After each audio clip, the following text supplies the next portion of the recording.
La tentation de l'amère folie était trop vive. Je décidai de passer une nuit à la Belle Étoile, à Clinchamp.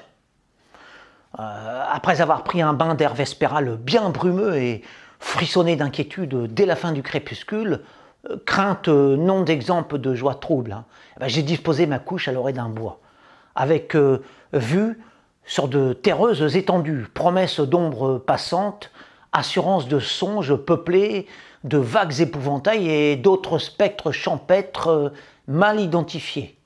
Le ciel, ce soir-là, était un vrai tombeau, éclairé toutefois de quelques lueurs majeures, à travers 2 ou 3 trous éphémères dans les nuages. La nuit dense m'adressant ces maigres signes de vie me parut propice, avant de se refermer sur un noir sépulcral. Je tombai alors dans une torpeur pleine de fièvre.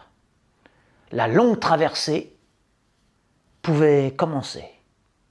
Le voyage s'annonçait brutal et l'aube semblait si loin.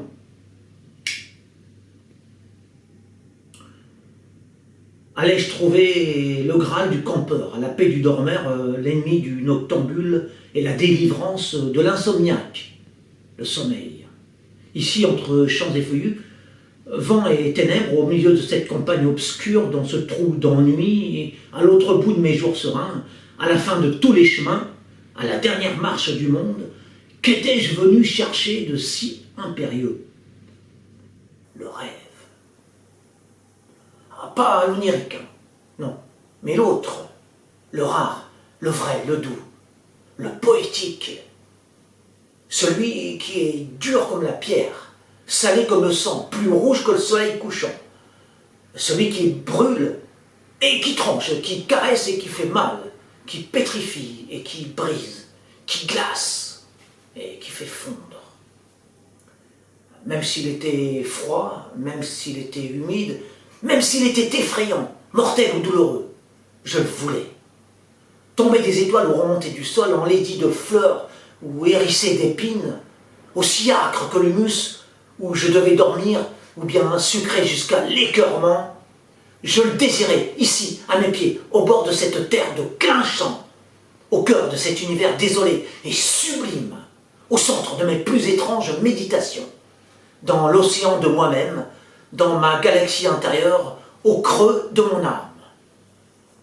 Et dans cette attente sacrée, dans cet espoir inhumain, dans ces flammes de mon être, en proie à tous les tremblements, j'ai vu des choses fabuleuses, inexprimables, mystérieuses.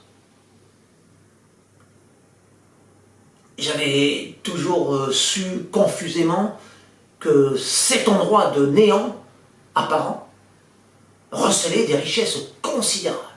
Je me trouvais là au seuil d'une porte, s'ouvrant sur un ailleurs brillant, menant vers des hauteurs insoupçonnées. Étendu sur mon lit de camp, le regard plongé dans le gouffre de ce paysage, j'ai vu défiler toutes les ors de la création. Cette vérité céleste, si bien résumée à travers les éléments bruts, simples et rudes qui m'entouraient, à proximité de ce clocher dérisoire de Haute-Marne. Je n'ai jamais vu arriver l'aurore. Je me suis endormi sans m'en rendre compte entre 2 fulgurances, assommé d'ivresse, rassasié de beauté, pour ne me réveiller que juste avant midi, sous un azur parsemé de cumulus en robe d'ange.